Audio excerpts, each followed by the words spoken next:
छान छान छान मनी माऊच बाळ किती गोर गोर पान.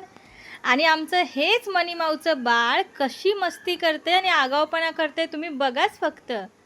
आमच्या घरची लक्ष्मी आहे आमची स्नो दीदी. आणि अर्थ आता गावावरून आला ना तर तिला नुसती मस्ती करायला पाहिजे. आणि पाहू शकता अर्थच्या पाठी कशी मस्ती करते ती. अगदी लपाछुपी कसं खेळतात तशा प्रकारे. आणि दोघांची नुसती मस्ती चाललेली असते. आता पाहू शकता तो कधी बाहेर येतोय आणि कधी स्नो पकडते अशी करते. म्हणजे एवढे ती मस्ती करत असते ना. आणि दीदीला मात्र खूप घाबरते कारण दीदी तिला जाम पकडते. पण अर्थसोबत मस्ती करायला फार आवडतं तिला. आणि सकाळी मुलं शाळेत जातात त्याच्यामुळे सकाळी ती शांत झोप काढते.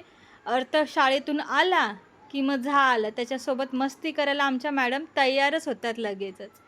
पण खरंच स्नो घरात असली ना तर अगदी घर भरलेलं वाटतं. आणि ती शांत झोपली ना तरी झोपायला नको असं वाटतं कारण नुसती मस्ती करत राहावी तिला आपण बघतच राहावं. एवढं गोड आहे आमचं बाळ. आणि आता पाहू शकता कसं लपून बसलंय. असं वाटतं किती शहाणं बाळ आहे पण एवढं मस्तीखोर बाळ आहे ना खरोखरच. आपली स्नो आहे ना खूप गोड आहे. कधी मी नर्वस असेल ना तर फक्त तिच्याकडे बघत राहते. सगळं म्हणतात ना सगळं दुःख टेन्शन सगळं विसरायला होतं. तर चला आपली स्नो आणि अर्थ यांची मस्ती आता अशीच अर्धा एक तास तरी चालूच राहणार आहे. पुन्हा भेटूया नवीन छान छान व्हिडिओसह आणि ब्लॉगसह. तोपर्यंत मस्त राहा आणि काळजी घ्या. श्री स्वामी समर्थ. जय जय स्वामी समर्थ.